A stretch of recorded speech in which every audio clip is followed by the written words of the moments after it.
Chers compatriotes, 10 avril 2019, 10 avril 2020, jour pour jour, j'ai totalisé une année et commémore en ce moment l'an 1 de mon élection à la tête de la province par nos députés provinciaux que je salue en passant.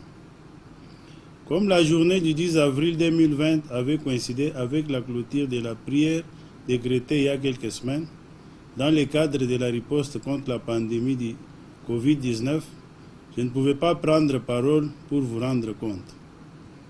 Chers compatriotes, la victoire de mon élévation à la tête de notre province est la vôtre. Votre détermination à mettre en déroute les ennemis de la démocratie avait été en son temps et demeure incontournable et imposante. L'opinion se souviendra qu'avant mon élection, des ennemis de la démocratie s'étaient liqués à tenter de marcher sur votre volonté. Vous aviez bravé la peur, la pluie, la fatigue. Vous aviez mis de côté vos préoccupations et vos souffrances journalières en vue de me soutenir, en restant à mes côtés, avant, pendant et après mon élévation à la tête de la province. Et spontanément, vous m'aviez accompagné en triomphe à travers des artères de la ville de Mbuji-Mayi. Je vous réitère mes sincères remerciements. Je ne vous trahirai jamais. L'opinion se souviendra également que des ennemis d'avant mon élection qui se sont battus contre ma candidature sont demeurés dans leurs instincts de combattre ma gestion, feignant de distraire notre population à travers des discours démagogiques, en se présentant comme de fidèles serviteurs des intérêts de la population. Une génitrice digne de ce nom ne peut en vouloir au produit de ses entrailles. L'on ne se moque pas du Seigneur, l'on ne se moque pas du peuple. Ne dit-on pas que toute autorité vient de Dieu?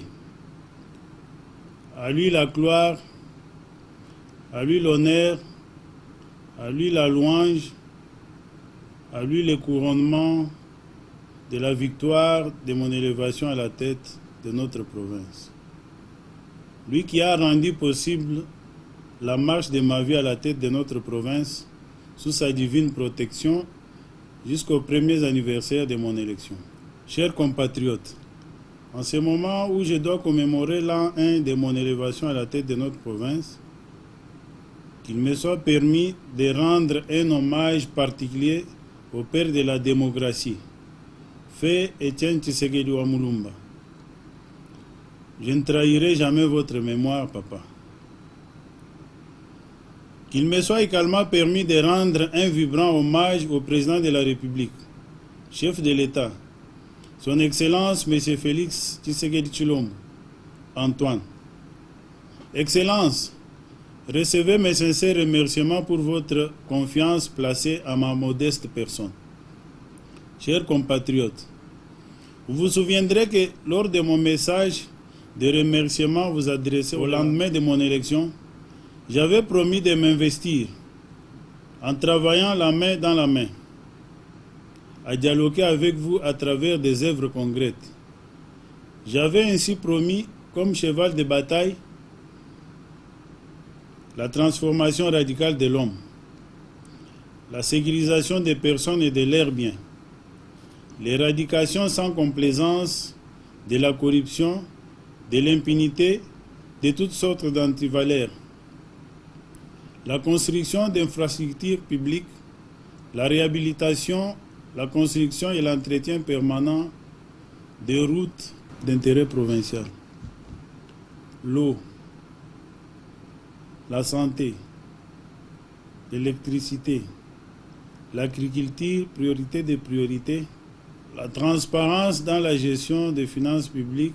En effet, à travers une ferme volonté politique et malgré l'environnement politique et économique que j'ai trouvé, j'ai supposé plusieurs réalisations qui s'imposent, justement en conformité avec la logique des choses et les décrets de destruction trouvés.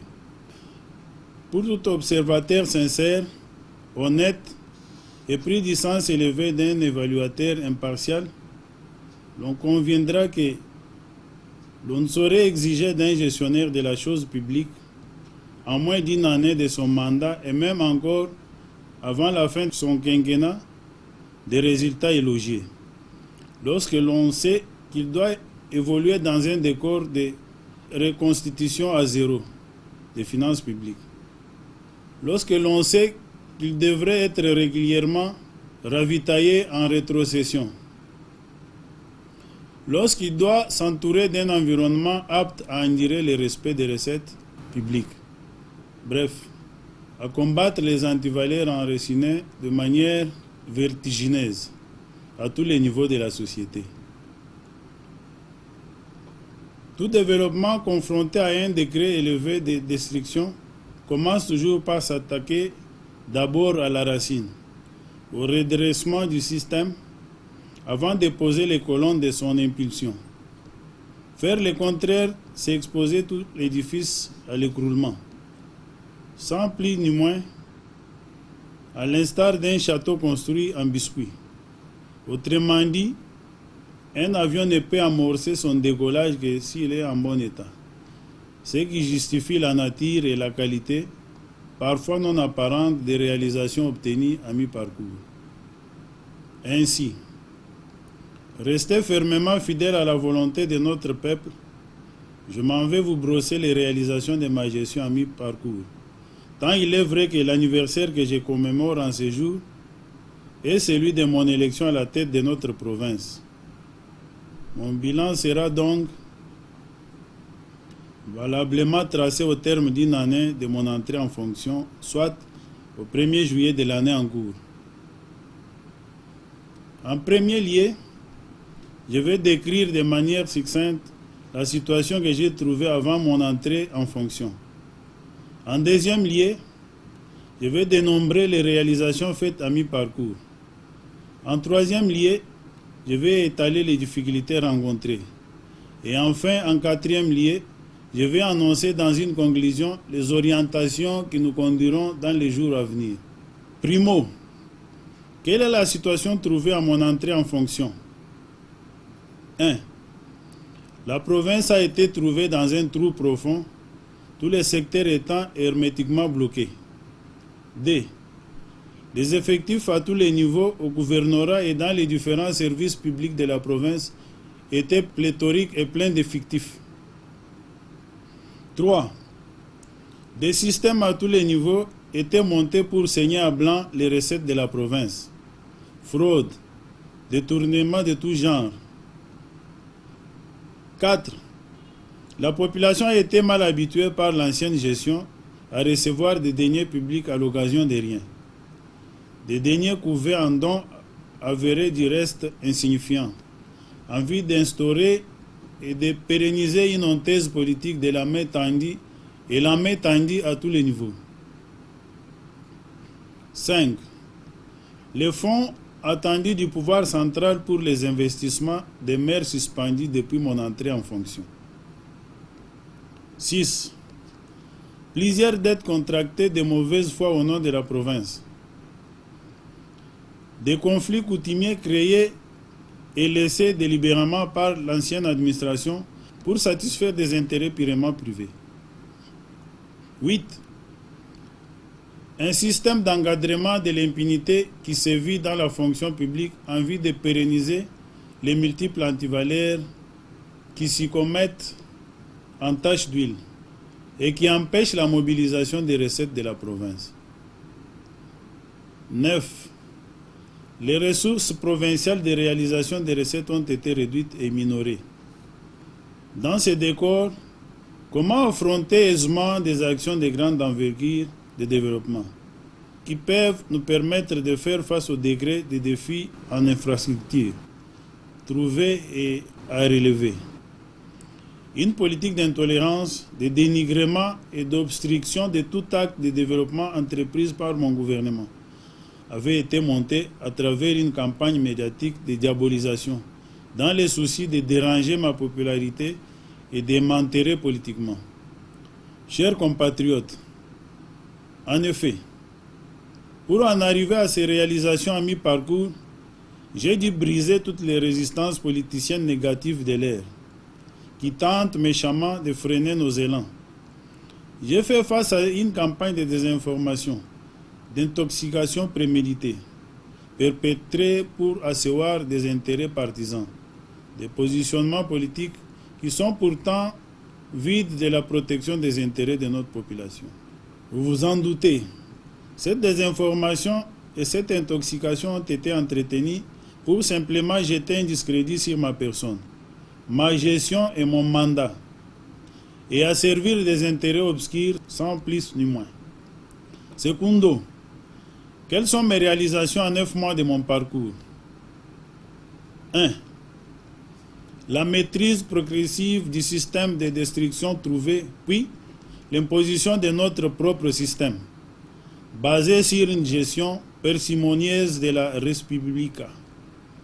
Et là, il faut le préciser, c'est la personne du gouverneur que je suis qui constitue par elle-même le pas des géants dans ses réalisations à mi-parcours.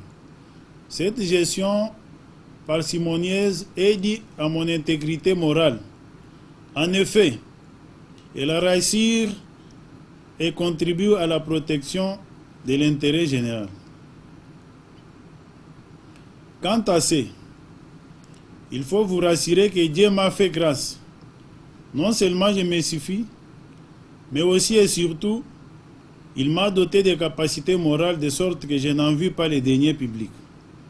Je suis venu servir et non me servir. Je suis un gouverneur serviteur du peuple et non un gouverneur exploitant le peuple. Vous en êtes tous témoins. J'ose le croire, ce qui n'est pas le cas pour tous mes adversaires politiques.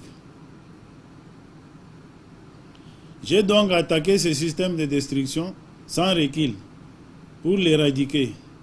Et comme j'ai touché là où ça fait mal, cela me vaut depuis lors des critiques de tout genre dans tous les milieux, des résistances à tous les niveaux, militant pour le maintien du dit système, des incompréhensions, des haines sans cause et j'en passe. 2. Créditer les caisses de la province en réorientant les recettes publiques vers les comptes bancaires officiels, fiables et bien contrôlés. La pratique trouvée consistait à accumuler les recettes de la province dans les chambres de résidence. 3.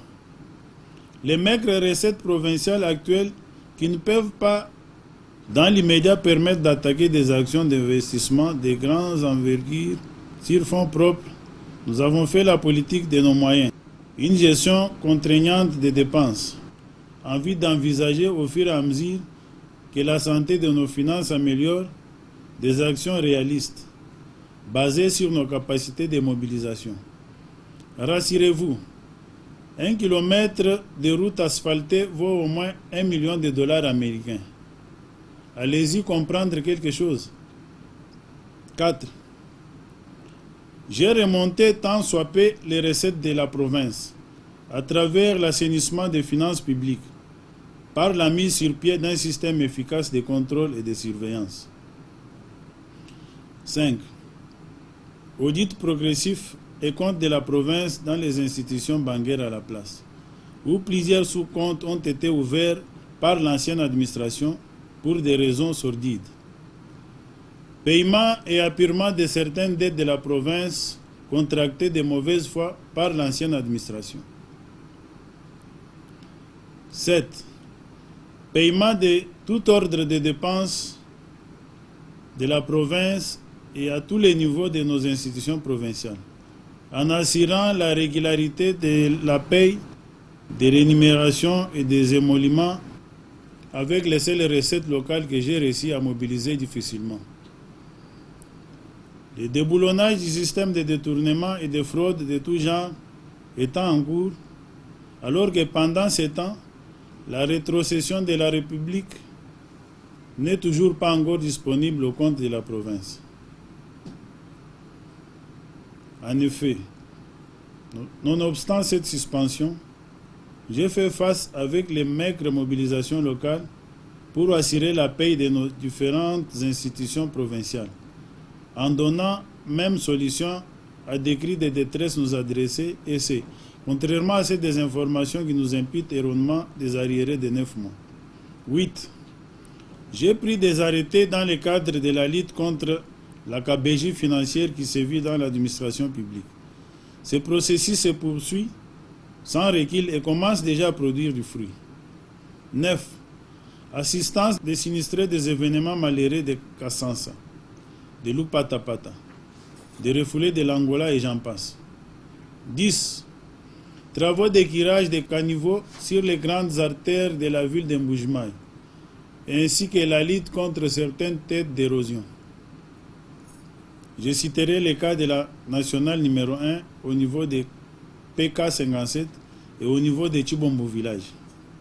Bien que cela rentre dans les attributions du gouvernement central, nous avons déployé les moyens de la province et y avons réalisé des travaux de grandes envergures ayant rétabli la circulation. Je citerai également le cas du ravin qui menaçait l'établissement scolaire Mère Ossia et d'autres structures et infrastructures de la place, dont les travaux sont en cours d'exécution, de loin au-delà des prévisions initiales. 11. Maîtrise de la crise chronique relative à la fourniture de l'eau sur la ville de Mboujmaï par une bonne gestion de la dotation de son Excellence, Monsieur le Président de la République, chef de l'État, à la province, de 300 mètres cubes de carburant. Contrairement aux dires d'experts de la Régie des eaux, de la SNEL et de la société Enerca, qui envisageaient une consommation de cette dotation en 3 mois seulement. J'ai impulsé une rigoureuse gestion qui nous a permis de les défier largement au-delà de 10 mois. Toujours en rapport avec l'eau, la BAD a enfin, par mon lobbying, accompli un financement suffisant au profit de la Régie des eaux pour l'addition d'eau dans la ville de Mboujmaï, à peu près 27 millions de dollars américains. Encore, par mon lobbying, les projets de forage de puits d'eau se sont réalisés à Gabeyakamanga, au Daïpen et à Bakwalou Bilange. La population de ces contrées est desservie couramment en eau potable. Les forages de Mbouya-Charles sont en phase finale. 12. Maîtrise et éradication d'une insécurité particulière qui a tenté de s'installer en début de mon mandat. L'opinion se souviendra qu'en début de mon mandat, des inciviques avaient développé une criminalité qui tendait à opérer par des motos. Ce phénomène est une page tournée de nos jours. 13. Actuellement, j'assure une honnête et une sécurisante réception progressive d'un lot de 300 maisons préfabriquées pour la construction de logements sociaux qui rentrent dans le programme de 100 jours du chef de l'État. Rassurez-vous que le transport ménager Mboujmaï, l'entreposage et le gardiennage de ces préfabriqués, la fourniture des matériaux de construction en partie ainsi qu'une partie de la main-d'œuvre sont supportés par la province. Dans le même ordre d'idées, l'élaboration du plan urbanistique de la cité devant accueillir la pose de ces logements sociaux et l'aménagement du dit site sont également supportés par la province. 14. J'ai eu à négocier et à obtenir du gouvernement de la République un prêt et une exonération accordés à la province, de l'ordre d'un montant couvrant 2 mois de la consommation provinciale en maïs. Ces prêts et cette exonération ont été chiffrés par un approvisionnement en Afrique du Sud, en vue d'éradiquer pour le présent et le futur la crise de cette denrée dans notre ressort et ainsi permettre une bonne relance de la production locale. Retenez que le décaissement de cette somme n'est malheureusement pas encore effectif pour des raisons indépendantes de ma volonté. Malheureusement, ce sont certains natifs du Kasaï qui sont à la base de ces non-décaissements parce qu'ils voulaient s'en approprier la gestion.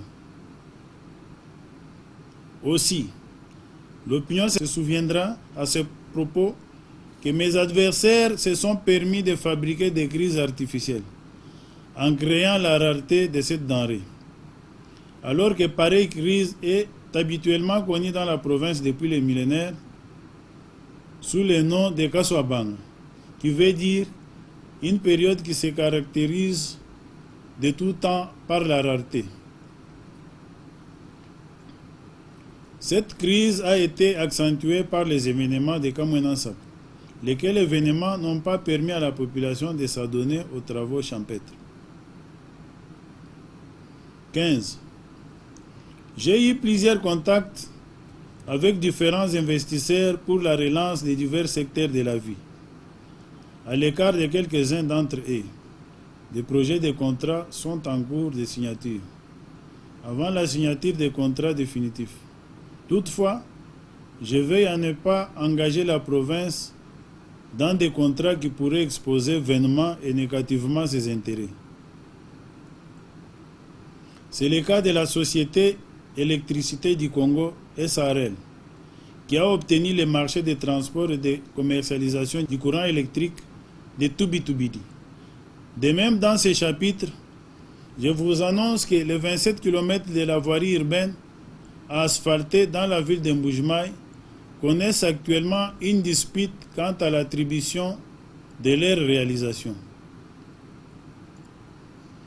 La direction nationale de l'Office des routes ainsi que celle de l'Office de voirie et drainage, sur l'instruction du chef de l'État, se devront de s'occuper de ces travaux.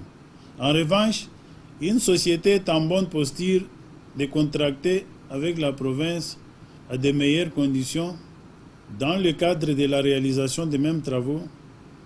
Ceci marque de manière irréversible l'existence d'une solution à ces problèmes. 16. La rénovation de l'avenue Kalambaïzévou sur fonds propres de la province avec une nouvelle technologie de stabilisation du sol. Travaux en cours d'exécution à titre expérimental. Il faut noter à ce propos que cette expérience pourra s'étendre aussi bien aux routes secondaires de la ville qu'aux routes des dessertes agricoles. 17. L'accompagnement de l'accroissement de la production agro-pastorale. Le domaine agro-industriel et présidentiel de l'Ancélé, extension de Mbujimayi, est une réalité vivante en Mbujimayi. Le poulet de chair et les œufs bioproduits localement se vendent à un prix abordable. Dans le domaine de l'agriculture, pour prêcher par un exemple, j'ai cultivé un champ de maïs de plus ou moins 100 hectares en saison B. Ces champs évoluent bien. Voilà pourquoi je félicite les autres compatriotes qui ont compris mon appel et qui se sont engagés dans la lutte contre la faim dans notre province du Kasaï oriental. 18. La réhabilitation de la route et du mur de soutènement du pont Kakangaï qui mène vers le port de Ndomba.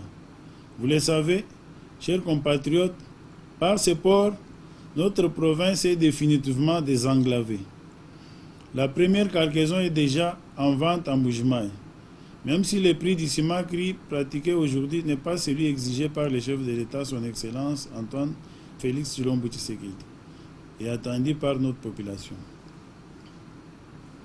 Bientôt, un économat du peuple sera mis sur pied au niveau de la province pour achalander les marchés en produits manufacturés de première nécessité. Il est question ici de réaliser le vœu le plus ardent du chef de l'État, son Excellence Félix Antoine Tshisekedi Tshilombo, celui d'éradiquer définitivement la faim au Kasaï oriental. Moi aussi j'adhère à cette vision. Je me suis résolu à m'impliquer pour l'ouverture de notre province par la voie fluviale. Vous le savez, la voie fluviale est le moyen de transport le moins cher au monde.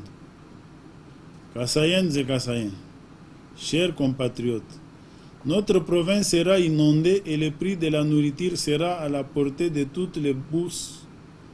Vous mangerez et vous vous rassasierez. Par le port de Ndomba et la navigabilité de ces cours d'eau, de fleuves et de rivières dont Dieu nous a nantis, les commerçants du Kasaï oriental ont désormais, par l'implication personnelle du chef de l'État, son Excellence Félix Antoine Tshisekedi Tshilombo, la possibilité de bénéficier de financement du FPI pour l'exploitation de cette ligne dans les deux sens. Les bateaux et les barges vides au retour d'Ndomba pourront constituer des cargaisons de produits des champs pour leurs évacuations vers Kinshasa. Nos agriculteurs seront encouragés de cultiver davantage, non seulement pour la consommation locale, mais aussi pour l'exportation. Cette économie circulaire fera ainsi de notre espace non seulement un espace de consommation, mais aussi celui de production. 19. Mise sur pied et pilotage du comité de crise de la riposte contre la pandémie du coronavirus. Et dans ce cadre, il y a eu ouverture de deux comptes à la TMB, en francs et en dollars. Je vous informe que la société SACIM est la première à réagir à l'appel lancé avec une contribution de 120 000 dollars américains et a aussi fourni des kits de prévention. Dans le même chapitre, je fournis des fûts de 250 litres qui sont placés aux entrées de la ville et des différents marchés. Il en sera de même pour toutes les entrées de la province. 20.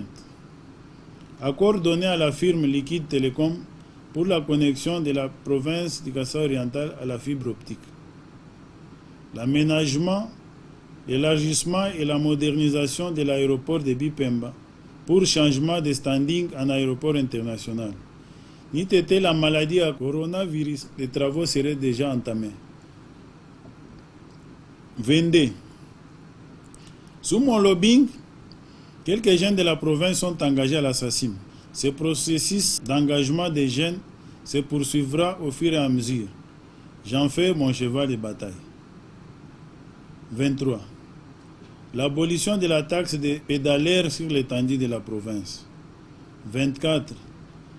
Des lampadaires solaires pour l'éclairage public sont en train d'être placés sur les grandes artères de Mboujmaï et de certains territoires de la province du Kasaï oriental.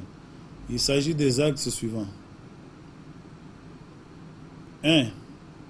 Hôtel Kadié, rond-point Petrombou. 2. Rond-point Petrombou, Maréchal. 3.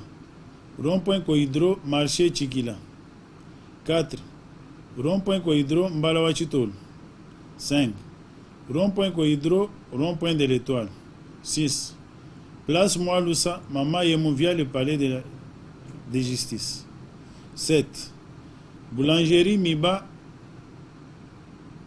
Pain Congolo Vert Kassamai. 8. Rond-point Mama Yemou Vert d'Aipen Ngalula. Pour les territoires, dans un premier temps, il s'agit de Chileng, Kabeya Kamwanga et Katanda.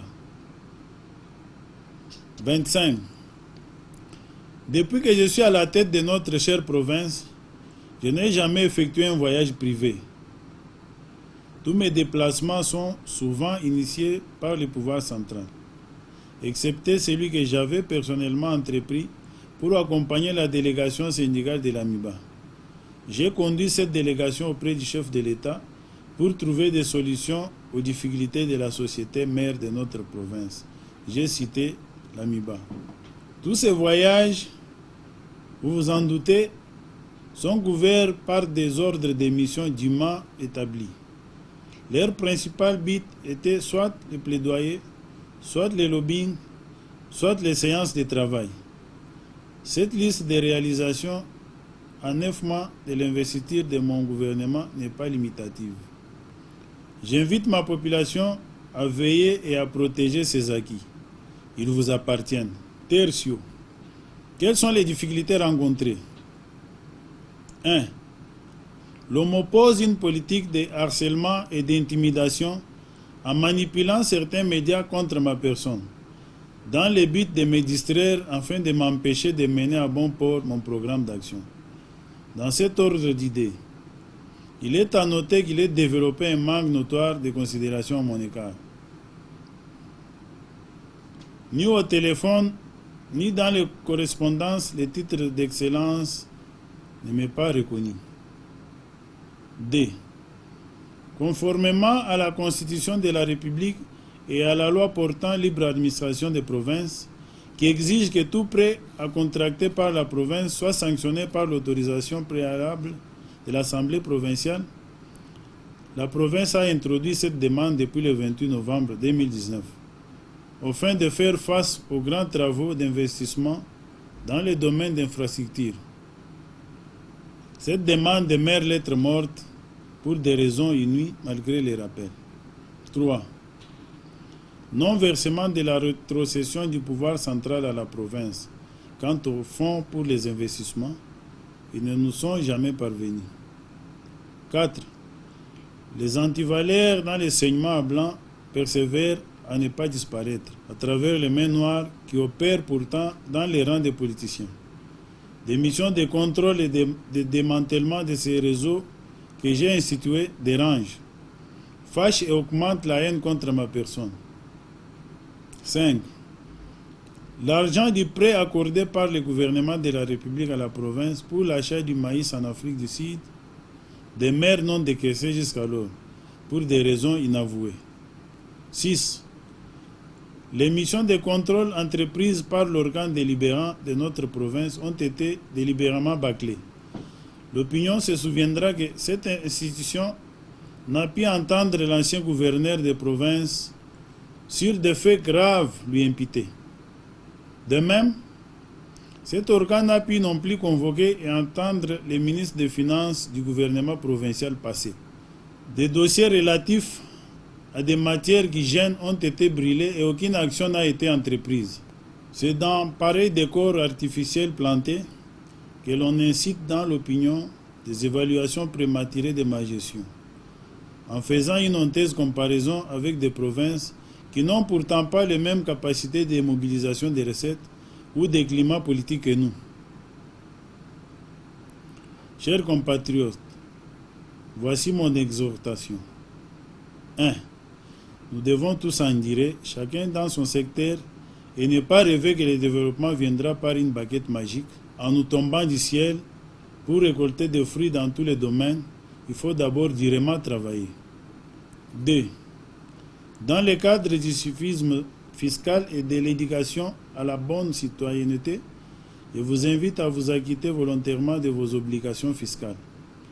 Essayez avec moi, porte-étendard du régime de l'orthodoxie financière, payez vos taxes pour me donner les moyens de ma politique.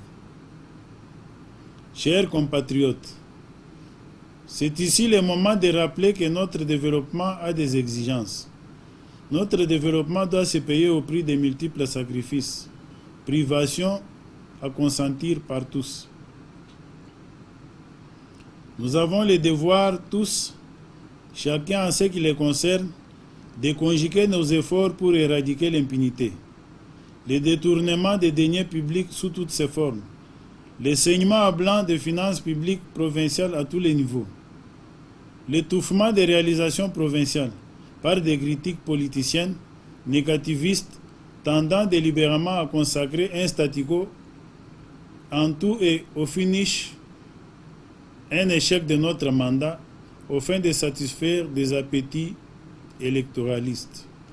Chers compatriotes, ce premier anniversaire de mon élection à la tête de notre province aura été le commencement de la mise en marche d'un système d'élite contre toutes les antivaleurs qui tendent à empêcher notre développement. Toute construction passe par la pose et la consolidation d'une fondation. En ce moment où vous en doutez, nous sommes déjà dans la phase de la concrétisation, de la consécration et du couronnement de ce système. Ce faisant, j'insiste, je ne peux marcher tout seul au combat. Nous allons nous engager tous ensemble et au cours de notre progression, nous allons davantage nous engager et nous allons continuer à aller de l'avant. Ainsi, je lance un appel à la paix, à la tolérance, à l'amour du travail bien fait. Bannissons la haine, bannissons les divisions, bannissons les antivaleurs, légitimons nos revendications par les voies des droits. Je demeure intègre. Je maintiens mon engagement à vous faire honneur, en demeurant votre représentant en province, honnête et sérieux. Je maintiens mon engagement à rendre effective la réalisation du slogan « Le peuple d'abord ». Je suis et je demeure dans la vision de notre président, son Excellence Félix-Antoine Tshisekedi Tshilombo. Chers compatriotes, demeurons attentifs contre les incursions de l'ennemi. Puissent les bonnes valeurs nous unir de manière à nous conduire vers le vrai succès. Puissent nos énergies conjuguées être la clé de notre réussite commune. Puisse l'Éternel Tout-Puissant bénir le Kasaï oriental. Je vous remercie.